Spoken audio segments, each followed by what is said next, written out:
everybody. Welcome to another episode of the Crime and Coffee Couple. My name's Allison. My name's Mike. Hi, Mike. Hey, baby girl, how are you? Oh, I'm just living the dream over here. Yeah, you are. Married to me, I hear you. It's just you get to wake up and see me snoozing next to you every single morning. Every day is a dream living with you, Mike. Life could be a dream. You're the love of my life and my soulmate. Okay, cut the crap now. So let's actually talk about real things.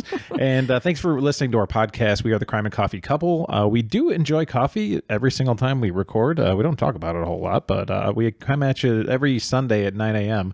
And usually there's coffee in hand. And this day is no different, but this is a little more spiced up because we went to Chicago to see family and stuff like that. And it was a lot of fun.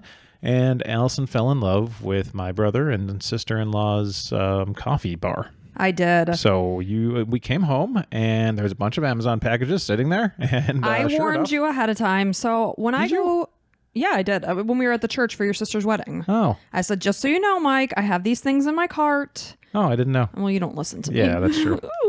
So anyway, when I go to somebody's house, and granted Mike's brother and our sister-in-law, their house is freaking adorable. So of course I'm admiring their beautiful home and I'm like taking in, oh, I like that. Oh, I like that. But I've been on such a coffee kick lately, and I've always loved coffee, but I mean, when we were in Chicago, I was slamming coffee like it was nobody's business. I was drinking iced coffee like all day. I'm like, this is kind of nuts. Kind of like water. Like right now you have your Stanley Cup always, but you know, you're just drinking these coffees like they're water. Yeah, at one point I was like, ooh, I got a detox. I'm kind of flying high. Yeah. So I loved their coffee bar. So we'll share some pictures. I kind of made our own little coffee bar. They've got like a standalone, like, what would you call that? Like a hutch type of deal? Sure, hutch. They have it all. There's no like it. thing to go over it, but yeah, it's just like I don't know what these so things ours are called. is just a little area of our kitchen, and I think it turned out very nice. Very nice. And apparently now you need to have clear glass cups to drink cold coffee through. Yeah, and they've got glass straws. Yeah, this apparently, I've seen this like on Instagram and stuff, so I guess this is the new thing. It's lovely. We got the 20-ounce tumblers, but we're going to link to everything we have at our coffee bar. I guess you could say that would be our Amazon addiction this week. Our Amazon addiction? Yeah, ours. I guess since I'm also on the show, yes. But we call it Allison's Amazon addiction. So Let's call a spade a spade. What I'm going to start doing is like leaving everything in the Amazon shop that we have and just link to that so you can see everything we've mentioned ever. Yeah. So all these things we've purchased and used and enjoyed. Yes, we wouldn't share something we didn't like.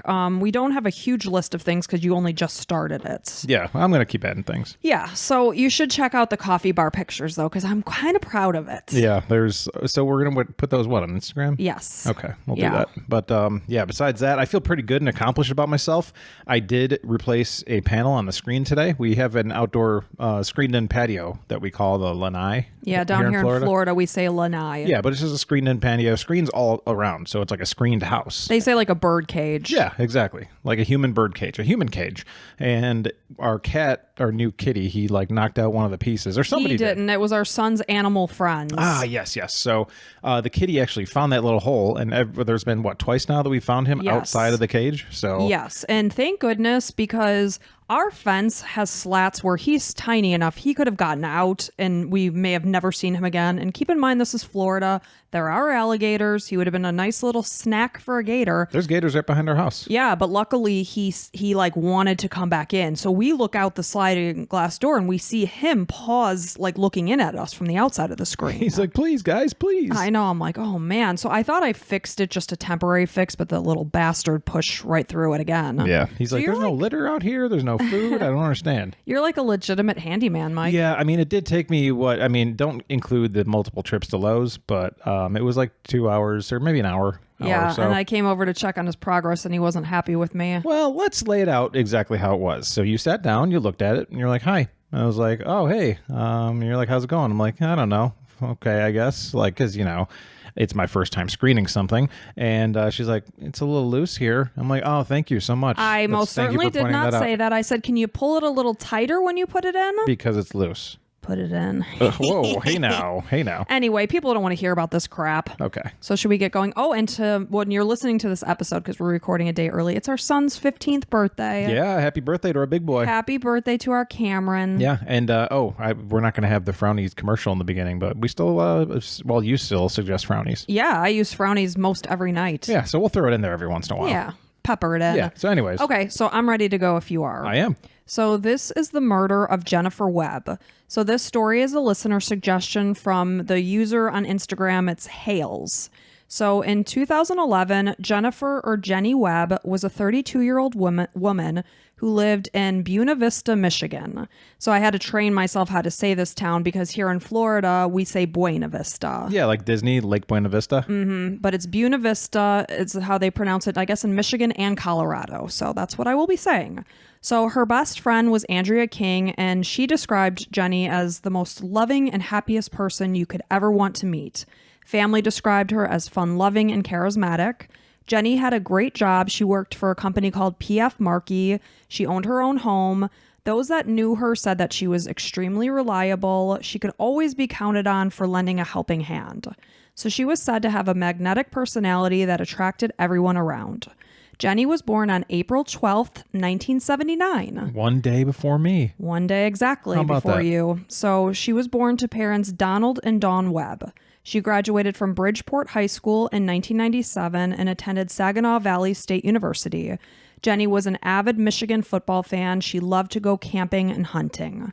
So Jenny's mom, Dawn Webb, said that when Jenny found out that she was pregnant, she was actually 5 months along already. Can you Wow. imagine, like, being pretty more far. than halfway through your pregnancy? You're like, you're pregnant and you will have your baby in your arms within 4 months. Man. Good luck. That's a bombshell.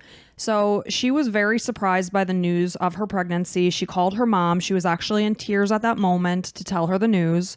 Again, the news was unexpected because Jenny wasn't really dating anybody seriously at the time. I mean, we all know how babies result. You don't have to be dating anybody, but Tab A, slot B. yeah, but everybody was surprised by the news. Yeah, and she's like, who could it have been? So she did tell the family that the father was a man named Kenneth Blue. He was a police officer with the Buena Vista, with the Buena Vista Township Police. So Jenny had known Kenneth for 10 years and explained that she had gotten pregnant under very casual circumstances. She believed that at that point in time, he was separated from his wife. They were no longer living together. This, however, proved to be untrue. Like a lot of these dirtbags that say that they're separated and they're really not because they just want to get in your pants. So Kenneth was still very much married. He was still very much living with his wife. So it was Jenny's plan to raise her son, who she'd already named Braxton, as a single parent. Dawn indicated that she had never met Kenneth. She would hear her daughter mention his name, but that's really all she knew about him. She knew his name. She knew he was a police officer with the Buena Vista Police. So Dawn said that she always thought of her daughter as the sparkle of their family. She loved life. She had a great attitude, and nothing ever got her down. And I think we can all think of somebody like that in our lives, and it's so awesome to be in their presence because they are bucket fillers rather than bucket emptiers. You know how like you leave an interaction with a person like that and you're like, I love them. And I always think of that as like people that you want to invite to a party because they bring more to the table. Yes. So on the evening of Tuesday, August 30th, 2011, after finishing her work shift, Jenny headed over to her friend Andrea's house that I had mentioned earlier. So Andrea had just recently had newborn twin girls. And if you've had a newborn baby, you know how much work they are, and you put two into the mix. So being a good friend that always did lend a helping hand, Jenny went over there to help support her friend. It's nice. So at this point in time, Jenny was 8.5 months pregnant with her baby boy. She was very excited about it. Jenny left Andrea's house at 8:30 p.m. She explained to her friend that she was going to see baby daddy, is how she referred to him that night, to talk to him about the fact that she planned to put his name on Braxton's birth certificate. She also planned to discuss the plan for collecting child support from him. So that was the plan that evening. So she also speculated, wondering if Kenneth had told his wife about the fact that he was having another baby. I don't think that would go over very well. No, it's like, okay, well, I forgave you for the first accident. And, I guess, things happen, mistakes. And then you did it again. So that's great. So according to Andrea, Jenny seemed annoyed that she had to meet Kenneth, but she knew it was something that just simply needed to be done. Andrea was firm on the fact that despite carrying Kenneth's baby, Jenny was in no way in love with him, nor did she have any intention of marrying him in hopes that they would raise the baby together. So it sounds like Kenneth might be just good in bed. Perhaps. Yeah. And she knew, the situation that he himself, she thought he was separated, but that was a complicated situation. She's an independent girl. She has her own money. She has her own home. She's doing this on her own. It's for the second time. No, this is her first baby. Oh, okay. Gotcha. Yeah. So no, this is her first child. She's going to be a single mother, and Kenneth just happens to be the father. So sadly, as Jenny walked out the door of Andrea's home, she basically said, see you next time, see you tomorrow, same time. And Andrea's like, if you'll come and help me, that would be great. And she said, yep, see you then. Walked out the door, and this is the last time Andrea saw her friend alive. So that evening, Kenneth was on duty, and between 9:05 and 10:30 p.m., he was not responding to multiple attempts to contact him via police radio. So he was not responding to the police radio, patrol car computer, or cell phone. Central Dispatch performs radio checks to confirm that an officer is safe. So it's just like check-ins. And so Kenneth isn't responding to any of these. So then there's a 10:20 p.m. radio check. He still doesn't check in at that point. So after all forms of contact went unanswered, a text message was sent via the patrol car's computer, which would have flashed or sounded an alarm, and Central Dispatch sent another alert tone to Kenneth's patrol car. After 10:30 p.m., Kenneth did try to call an officer on the administrative channel. He also contacted dispatch to inform them he did not specify his location when he did do that check-in. So basically between 9:05 and 10:30 p.m., he was missing in action. So Buena Vista police officer Tim Patterson, he was also on patrol in the area. So he was driving around the area that he knew Kenneth frequented when he was on patrol. He also knew that Kenneth would often go not far from a police shooting range to take a nap during his shift. Well, yeah, I mean, I guess you know him pretty well. Yeah, so he's like, I'm going to pop over, see what Kenneth's up to. So as Tim drove near the Van Buren Waste Treatment Facility, he saw Kenneth's patrol car on a dead-end road in a remote area.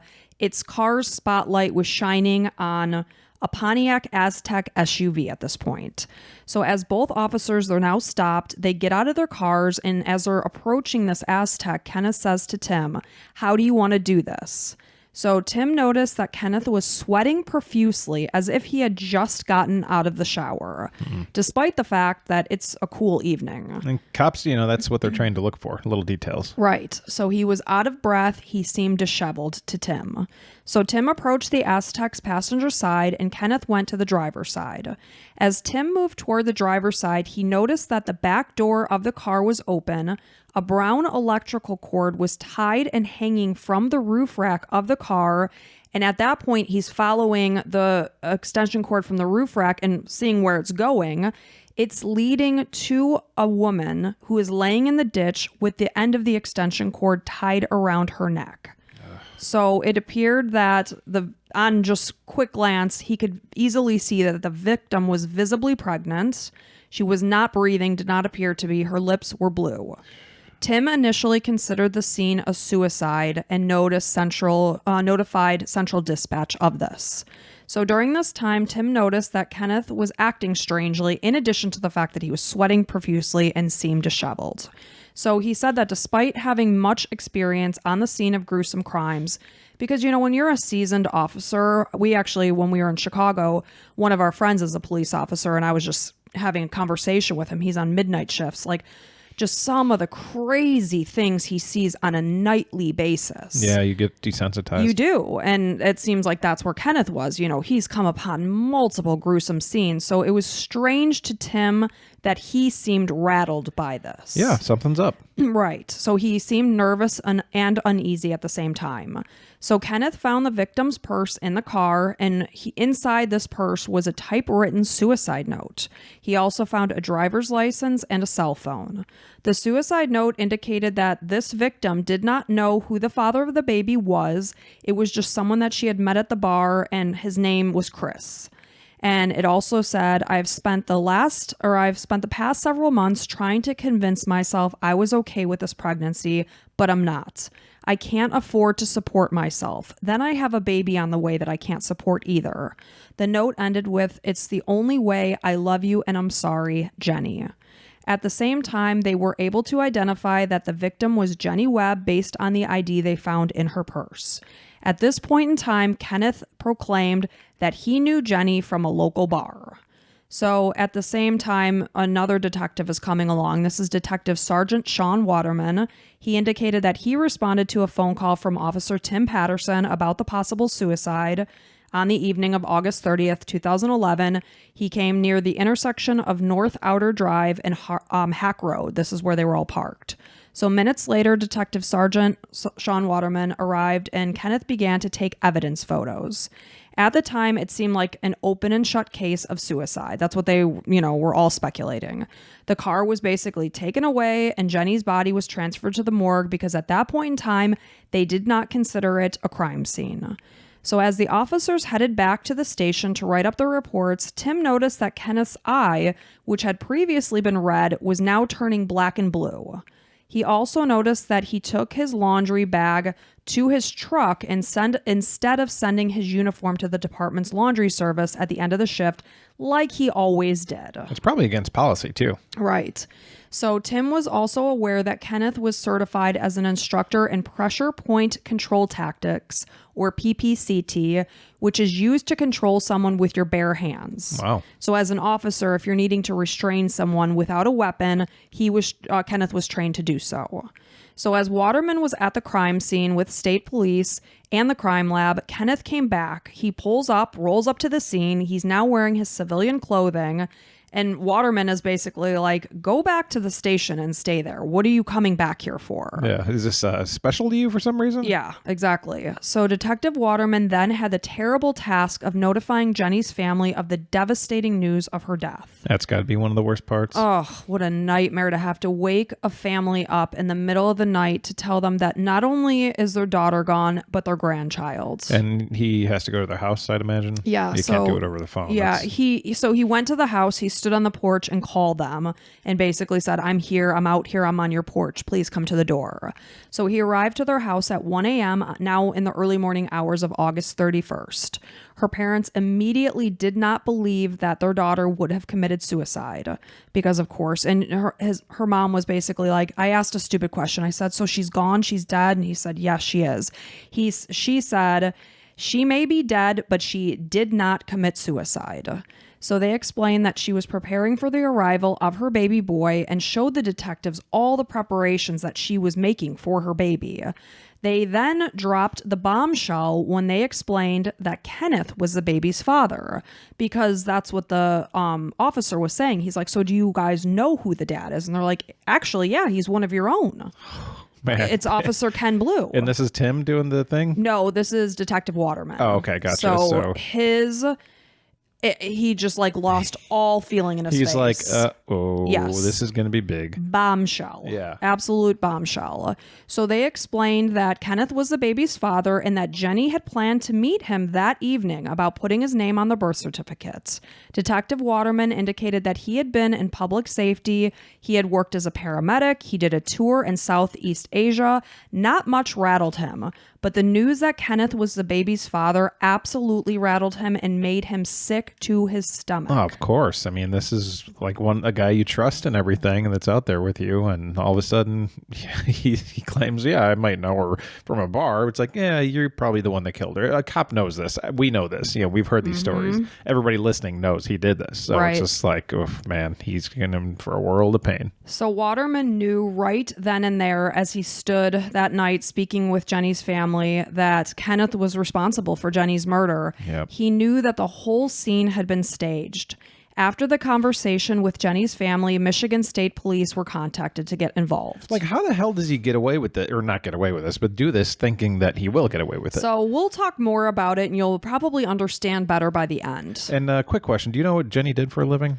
I looked up the company she worked for. They were like distributors of like machine parts. It's Pretty impressive. She was, affording her own house. Yeah, and she went to living on her own. college. She Yeah. was an independent woman, smart girl. I mean, I'm not even saying for a woman or whatever. Like, it's hard these days. I Mm-hmm. mean, right now, I mean, it's really hard to afford things. But And this was 2011. Yeah. So when Jenny's cell phone was checked, the call log showed recent calls from who she had marked in her phone as Ken Cop Boo. So incidentally, this number matched Kenneth's phone number. really, huh? So there were 2 phone calls from Jenny to Kenneth at 8:28 p.m. and then at 8:43 p.m. and then 1 call from Kenneth to Jenny at 8:48 p.m. So Like, they had made 3 phone calls to each other. Kenneth is a freaking moron, man. Right? Like, he's the dumbest, one of the dumbest people we ever talked about. We talked about some dumb criminals. And again, we'll have a conversation at the end of how I believe he thought it was all going to go. Okay. So by the time the Michigan State Police lead investigator Detective Sergeant Alan Ogg arrived on scene, everything is gone at this point. Because again, they believed that it was a suicide case. They towed the car away, they took her body away. So he's rolling up to nothing. He's on the street. Well, that's pretty poor police work. I think it's just they jumped to conclusions quickly, but also quickly realized, like shortly thereafter, that this is more than it needs to be. But you'll see, it's actually good detective work. So he reviewed the crime scene that he had available to him, as well as the crime scene photos, oddly enough, that Kenneth himself had taken. This detective, Alan Ogg, is like, this was an interesting scenario. And like without trying, I mean, it's a horrible, horrible thing, obviously. And he's almost laughing to himself, like he's supposed to know better than this, but he didn't. So here's it. Here's the pictures. I mean, talk about being involved in, the scene. Yeah. So the scene was secured until forensic scientists Gary Ginther and Valerie Bowman arrived the next morning. There they found a pair of flip-flop sandals in the ditch below where Jenny's car was found, but little else. They felt that it was odd that there must be some more evidence somewhere. And so they canvassed the area, and police were able to find the spot at about 195 feet away from where they thought, it took place. They're finding more there. So at that spot, they found a cigarette butt, a charm from a necklace, and a drop of blood.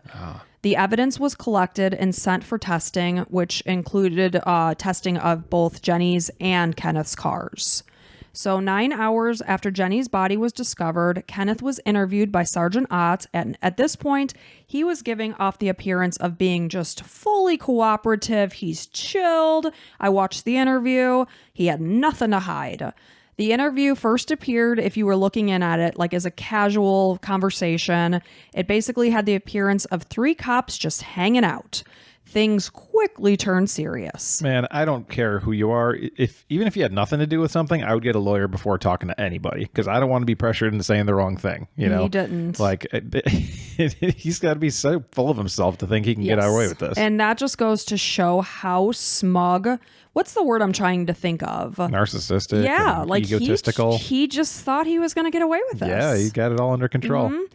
So, they're asking, so what all happened, Ken? Tell us about it. So Ken said that he was patrolling the area when he noticed that a car was parked there.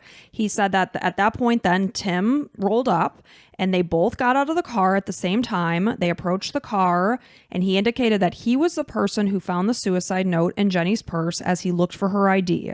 He said at this point he realized he knew the victim.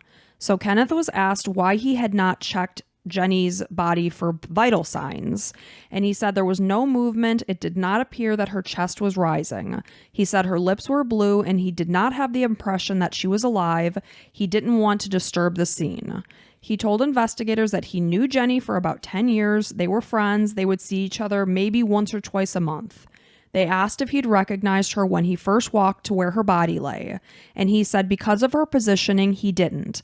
And they're like, for somebody that you've known for 10 years, we find it strange. You wouldn't be like, oh, that's somebody that I've known for 10 years that I see twice a month. So the way that he explained this was that he he was in cop mode and he wasn't used to seeing her that way. You know, normally when they would meet up at the bars, she would have her hair done. So he didn't recognize her. Yeah, I mean, it goes back to cops being perceptive. So he would recognize it right away. Yes. So they asked him if he had ever been sexually involved with Jenny, if there was any chance that he could potentially be the father of her unborn baby. Already knowing that he's going to test positive for being the unborn baby's daughter. Yes. They've already had the conversation with her family. He is saying, nope, it's not possible. I've never slept with that girl. So that's stupid because they're going to test the kid, right? I mean, or I'm sorry, yeah, the fetus or whatever. He knows he's going to get caught. Yes. So why wouldn't you say, yeah, maybe, once or twice, we get drunk. Like that would be my story. Like, yeah, I don't know. I probably drank more than I should have. And maybe we did. Yeah. Right. So when they explained that her family was fully under the impression that he was the father, they're like, they named you. They said you work for this department. He said, wow. That's exactly what he said. Again, not laughing at the situation, laughing at how much of an idiot this guy is. An idiot. So as he's saying, wow, he continues to say, I could not be the father of that baby. I've never slept with her. So he's hesitating to sign the consent form to obtain his DNA. Eventually he agreed. And as he's basically taking the paperwork and signing his name, he's telling the officers, all right, listen, guys, I got to tell you something. I actually have slept with that girl. Yeah, because you're going to find out anyways. May as well tell him. Yeah. So in the meantime, Jenny's autopsy was completed by Dr. Kanu Varani, who is an expert in forensic pathology. He found no injury or bleeding inside Jenny's neck, which would be expected in a death by hanging.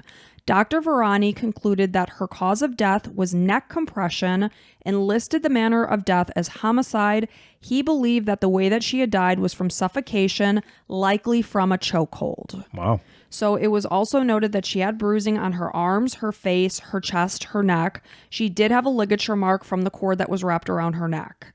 It just so happened that Kenneth had his training manual on chokeholds sitting in the front seat of his patrol car opened. Oh my God. And this was very unusual. Wait, so this was recorded somehow, right? That they somebody knew this? observed the manual on his front seat of his cop car. Wow, that is nuts. What an To the idiot. point of about chokehold. So he was basically reviewing his tactics before he went ahead and did this horrific thing. It's like, okay, let me see. Let me freshen up here. You're flipping the pages. You're like, chokeholds. Okay, here we go. Yeah. And how am I going to kill Jenny right here? I mean, okay, perfect. absolutely disgusting. Kind of weird, too. It's like, I mean, I think anybody knows how to choke somebody, right? I mean, and he's supposed to be an expert on pressure points. Yeah, I mean, it would be, he's got the advantage of being a big guy. I mean, I could put you in a chokehold. It's not going to do jack squats. Yeah, but I mean, he's supposed to be an expert. Yeah. Are you really an expert, Ken? Because why are you reviewing your manual here? Sounds like Ken's an idiot. So when Kenneth was brought in for questioning, investigators noted these scratches that I had referred to the one by his eye that Tim had noticed, but they're seeing additional scratches to not only his eye, but his head, his arms. Again, the one next to his right eye was very glaring. He explained, oh yeah, I got it from my dog a few days ago. His index finger was also bandaged. They asked if they would expect to find his DNA under Jenny's fingernails, and he said, I don't know. I mean, I wasn't there. Oh, man. Bad answer. I don't know. I wasn't there. Huh, okay. So Officer Sarah Sylvester indicated that she shared a pizza with Kenneth that evening about 7:30 p.m. This is the evening of Jenny's murder. She indicated that as they sat across from each other eating their pizza, he had no marks on him, specifically no mark on the corner of his eye, which again was very obvious when looking at him. And good for her for being able to recollect that, because sometimes it's just like, I don't know, we were sitting there, Right, I wasn't paying looking at his attention. eyes, but again, police officer work comes in handy because it's like, nope, I remember specifically. Right. And you would think, when you're looking at somebody having a conversation with them, you're looking into their eyes, you would see a scratch there. I know, I'd be like, I don't know. Yeah. So what color is her hair? Well, I don't know. Could be It's anything. like a few weeks ago or months ago, I covered my eyes and asked our son what color eyes I had, and he said brown. Yeah, well, they're not. They're No. greenish. Yeah, I'm like, okay. So the DNA from the cigarette butt did come back. It was a match for Kenneth. Weird. And the DNA from the necklace charm, as well as the drop of blood at the scene of the crime, was a match for Jenny. Beautiful. So detectives believe that while she was being strangled, her nose began to bleed, and that was the drop of blood that they saw on the ground. A crime lab also found, as they're going through Jenny's clothing, they found the tip of a latex glove that had been tangled amongst her clothes. This, on the inside of the tip of the finger, contained blood that matched Kenneth's DNA. Perfect. On the outside of this tip was a mixed stain from both Jenny and Kenneth from human blood as well as saliva. So it was then theorized that he was wearing these gloves when she bit his finger. Hence the saliva on the outside, his blood on the inside, and them seeing his finger bandaged while they were doing the interview with him. Man, what a fighter. Poor Jenny. Yes. She did. Thank God she did that. So we can put this scumbag behind bars. 100%. So as the investigation continued, Jenny's obstetrician also indicated that she was extremely excited for the arrival of her baby. She showed absolutely no signs of depression.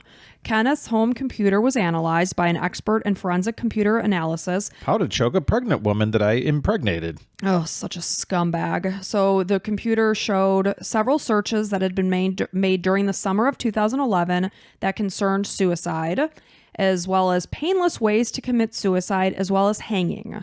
Several searches from August of 2011, that very month, included ways to die from carotid artery compression and how long such a death would take.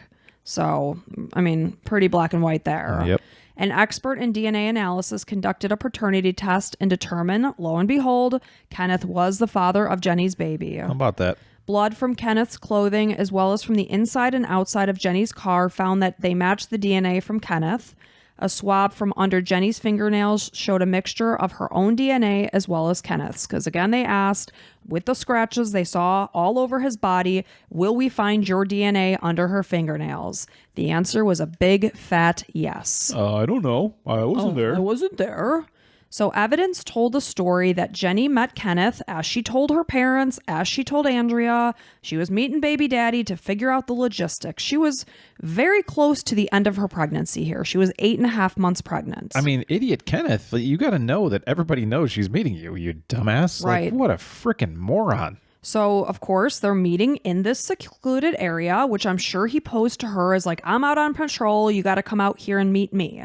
So it's the secluded area. They're there. They're talking. He, being a big, tall man, attacked her from behind and placed her in a chokehold, strangling her to death. That's absolutely disgusting. Ugh. As somebody who loves their children, and any parent, anybody that has a child they love dearly, like, how the hell do you do that with your little 8-month-old, baby inside? I'm not 8-month-old. I mean, this is if something happened, that baby can easily live. Easily. She was 2 weeks away from being full term. She was 8.5 months pregnant. It's disgusting. And not only that, but she didn't want him to have anything to do with it. I mean, nope. Yeah, financially, sure. But I mean, that's what happens when you sleep with people. Right? Ultimately, I think he feared what it would do to his marriage, is what I'm guessing. I'm speculating that. Sure. So, again, he strangled her to death. And during the struggle, Jenny not only scratched Kenneth, but also bit a sizable piece of skin from the tip of one of his fingers. He then placed her body in the backseat of her own car and drove her to this other location, which was, 195 feet away. Once there, he staged the murder to look like a suicide. During the staging, the blood from his injured finger was then transferred throughout her car, as well as to the extension cord that he wrapped around her neck, and then connected to the roof rack. So once the cord was connected to the roof rack, they believe that he pushed her body out of the car into the ditch where she was ultimately found. I mean, he's a freaking monster. So he provided investigators with the uniform that he'd worn. It was obvious that he had laundered it that night. They also found a second uniform under the backseat of his personal car that had blood stains on the shirt and pants, which was a match for his own DNA, because again, his finger was bleeding. Yeah. So the suicide note was also found to be fake. According to Jenny's mom, had Jenny written that note, it would not have been typed. It would instead have been handwritten, and what her mom said would have either been a pink, a green, or a purple glitter pen. Wow. My kind of girl. Yeah, why not? Add some flair. When I write a lot at work, and it's never a black pen. We've always got the bold colors going. That's pretty funny. I never think of what kind of pen I'm picking up. I thought a lot about Jenny because she seemed like such an awesome girl, and we were born a month apart from each other, and we were both pregnant at the same time. I would have been about 6 months pregnant at this point. So it's just so tragic to me. It's disgusting. So she said that she would have also left a suicide note for each person that she was close with.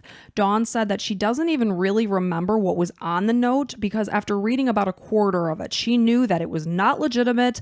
The wording was so unlike anything that would have come from her daughter. Yeah, you talk to like any kind of linguistics expert, and like they know if it's really somebody writing this. You know, everybody has a writing style, right? You know how they sound on paper, and yeah, especially it sounds like they knew a lot about their daughter. That's incredible that they would know that, and you kind of know hearing that's probably the truth, right? And you know, like she was probably a very lively personality. This was not at all her style. But like she would never do this, and if she did, this. Yes. That's incredible. So the note had been typed in single-spaced number 10 font. The language used was uncharacteristic, like I said, of Jenny. And on further processing, detectives found 14 clear separate fingerprints on the backside of the note, which all belonged to Kenneth. Oh my God. This, again, is one of the dumbest people ever. What's his last name? Blue? Blue. Kenneth Blue is one of the dumbest human beings that has ever lived. Yep. So the fingerprints were shown to have no defects indicating injury, which Kenneth's prints had been injured after the murder.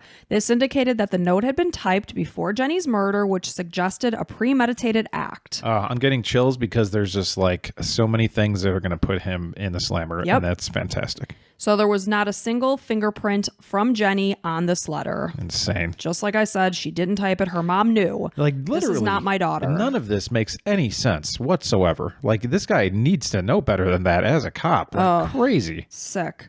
So on September 13th, 2011, 2 weeks after Jenny was murdered, Kenneth was arrested. Kenneth was the son of a Detroit police officer who served in the city for 28 years before his death in 2006.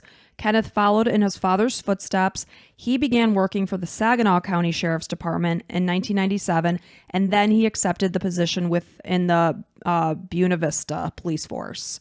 So this is where he worked from the time he was arrested in 2011. He had been married to a woman named Lisa. The couple had a young son together. At the time of his arrest, Lisa immediately filed for divorce. Good for her. So in October of 2012, more than a year after both Jenny and her unborn baby had been murdered, 37-year-old Kenneth went to trial. The prosecution called 31 witnesses, whereas the defense called only one. Kenneth himself never took the stand. After 2 hours of deliberation, Kenneth was found guilty of first-degree premeditated murder, assault of a pregnant individual with the intent to cause miscarriage or stillbirth, and 2 counts of felony firearm possession. He was sentenced to life in prison without the possibility of parole, as well as, so that was for his first-degree murder conviction. Then he was given 65 to 100 years for the assault conviction and 2 years for each felony firearm conviction.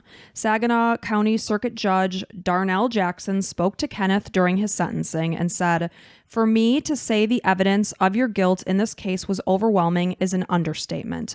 You plotted and researched this killing for quite a while before you actually committed it. You decided you were going to do it and you did it. You waited for the right time and the right place. It was a heinous and cold-blooded murder. Just like you plotted and planned the murder of Jennifer Webb, you, by necessity, also plotted and planned the murder of her baby. You have to have known that when you killed her, the baby was also going to die." So Kenneth's sister, this is sick, Debbie Dennis, believes that the only explanation for what happened that night was that Jenny killed herself. Or maybe it was just an accident. She's still saying that to this day? Oh my God. What an idiot. She said, "I hate to say that she would have tied a cord around her own neck just to scare him, but some women can be dramatic." Is this the only person that they called to the stand? I don't know who they called to the stand. Okay. But I mean, it probably was her because she sounds like a freaking moron. And, basically alluding to the fact that Jenny is this hysterical woman who would have tied a rope or a cord around her neck. Clearly, there's mental illness problems in the Blue family. So the sister says, "I think all the answers probably died with her." Debbie believes the evidence was lacking. It's like, lady, the evidence was mounting. We're literally never had such an easy case. It was as easy as Kenneth Dumbass Blue. Right, open and close. So according to Debbie, had Kenneth moved Jenny to her car and pushed her out into the ditch, there would have been drag marks, and there were no scrapes where he pushed her out the door. She also pointed out that there wasn't a single strand of Jenny's hair on Kenneth's uniform, and had they struggled, there would have been, is Debbie's philosophy. I mean, this is like a case you would give a rookie cop, like a made-up case, and be like, okay, solve who did it. You know, like before they even become cops. It's like, you know, an introduction to coppery, if it's not a word, but I'm going to make it a word. This is such a simple case. It is. So Debbie believes that her brother was set up and evidence may have been planted. In regards to the blood that was found on Jenny's body and in her car, she theorizes that somebody put it there because they definitely had access to his blood and fingerprints. Does she think the police force like keeps vials of the cop's blood? Well, obviously, yeah. I mean, everywhere, just in case you ever need to frame somebody, it's there. You pour it right on top of the body, and you're good to go. I just had to share that just by the sheer ridiculousness. I'm glad you did, because she doesn't deserve any airtime, but at the same time, it's fun to laugh and poke fun at how stupid she is. I mean, ridiculous. So Detective Sergeant Alan Ogg feels that in Kenneth's mind, he thought he was going to get away with it. He really believed he was. Wow. So others involved felt that Jenny was the best witness in this case because of the blood that she managed to leave behind in her fight to stay alive, not only for herself, but as well as her baby. Yeah. And this girl is a freaking badass. For sure. So again, because of the way she fought back, it put the evidence everywhere. And it goes to show, like, you know, don't let people's lives like this go to waste, because if you're ever in a situation like this, man, just get any kind of DNA you can from yourself, from them, any kind of blood you can manage to get from your attacker or yourself. Get it out there somehow so that people can find it. You know, if you think you're going down, you get into that fight or flight response and fight your ass off, man. And that's exactly what she did. Thank God. Because you have to wonder, had she not fought as hard as she did, there wouldn't be DNA evidence under her nails. He wouldn't have visible scratches to himself. However, he did leave the fingerprints all over the suicide note, but maybe they wouldn't even have investigated that. Sure. You know? It sounded like it was going to be kind of just like, okay, suicide, you know. Yes. And say he had gotten into her phone and deleted the call log that showed that they had called each other, he may have been a free man right now. And, you know, maybe an autopsy wouldn't have been done, you know, who knows? It's very, very possible. So it's very likely that Kenneth never imagined that the crime scene would be as messy and bloody as it ended up being. So that's what I was going to loop back around to, because you're like, what an idiot. How did he think he was going to get away with this? He thought he was simply going to put her in a quick chokehold. She was going to die. He was going to set it up. There were a couple things he didn't imagine. He didn't imagine she would fight her ass off like she did. And he didn't imagine that Tim would roll up like he did. So maybe he didn't get to clean it up as well as he could have had Tim not pulled up at that moment. But he would know that he's going to be checked on, you know, as a police officer, right? So he would have to know that he would have to do it very, very quickly. Right. And I think he didn't anticipate that it was going to take as long as it did and be as messy as it was because of Jenny's badassery, if that's a word. Good for you, Jenny, man. So basically what it comes down to is that a bad cop killed an innocent woman and her unborn baby, but the good cops helped put him behind bars because they could have easily swept this under the rug. But they were not going to let that happen. Can you imagine any kind of police officer that would sweep something like this under the rug? Maybe in small towns, but like nowhere worth its grain of salt. Right. That's incredible. So in August of 2014, a Michigan Court of Appeals sent Kenneth's case back to Saginaw County Circuit Judge Jarnell Jackson, who did the sentencing. On November 3rd, 2014, Judge Jackson reluctantly reduced the sentence on the assault charge, which sentenced Kenneth to 65 to 100 years, which was exceeded by your typical sentencing of this type of offense by nearly 50 years, which is so asinine because he was already sentenced to life in prison without the possibility of parole for the first-degree murder charge. So who gives a shit if they're going to reduce the 65 to 100 years? This is a secondary charge. The only thing I can think of is due to future cases. What do they call it with like lawyers? The standards, like setting the... Yeah, whatever. You know the word I'm looking for. So when lawyers look at other cases that have already happened, it's like, well, this guy got 65 years. Why shouldn't this guy get 65? True. Maybe that's a good point. He wants to make it so that you can't just look back and say, okay, yeah, we should go with a more It wasn't anything to do with him because he's going to be there in life anyways. Right. So I wouldn't get as mad about that. I just thought it was kind of like a head shaker. Yeah, why'd you do it in the first place? So at the time of the initial sentencing, the judge felt that the sentencing guidelines for the assault charge did not adequately address the crime that Kenneth committed because Jenny's baby boy, like you had said before, would have been 100% viable had he been born that night. In a normal situation, he would be alive today. He would be 12 years old at this point. Yeah. So the fact that he felt that was like a pitiful sentence, he wanted to up the charges. Yeah, it's murdering two people, Right, basically. 100%. I mean, without a doubt. So he reluctantly resentenced him to the maximum sentence called for by the applicable sentence guidelines, which was 18 years and 9 months to 40 years in prison. So rather than the 65 to 100 years. So this was for the assault charge, which will run concurrent with the murder sentence. He would have been charged with first degree murder for the baby, with a first degree murder for the baby. But the state of Michigan, you cannot have a first degree murder charge for an unborn child, which I personally disagree with. Yeah. Well, at what point do you say that it's first degree murder for a child? I don't know. I mean, that's really where it comes down to. At any point. Because if you were to have left that mother alone, that baby would be born. What, like a couple weeks in? I mean, would that be okay? I don't. Yeah, that's who makes that decision. That's one of those things. I'm not saying I don't. You're not saying one way or the other. Yeah, these are something decisions to think that about. Have to be made because it has to be legal and you have to lay out all the exact details. Right. So during Kenneth's sentencing, Dawn, Jenny's mom, made a victim impact statement and said, "Everyone who trusted you has to live with the horror of this. Why God didn't strike you dead, I really don't know. An evil monster is the only word I can think of for you. Go to your cage and think about how you squeezed the life and breath out of my daughter and grandson, and I hope it haunts you every day for the rest of your life." Absolutely. Oh, gosh, sickening. So that is the tragic murder of not only Jennifer Webb, but her son, Braxton. It's horrible. And it's just a horrific thing that happened. Yeah. Well, thank you for bringing her to our attention and remembering her. Yeah, we definitely want to say, if you ever get in this situation, fight like crazy, because it sounds like Jenny was an awesome person and just a pleasure to be around. Mm-hmm. It's just a tragic loss. Yeah. All right. Well, thank you so much for listening. We really appreciate it. And if you like what you hear here and you want to support us, because we're a little mom and pop coffee shop of podcasting, and she's mom, I'm pop, and you can go ahead and become a patron for as little as $5, and you get awesome additional episodes. Easy for you to say. I cannot do two things at once. It's true, folks.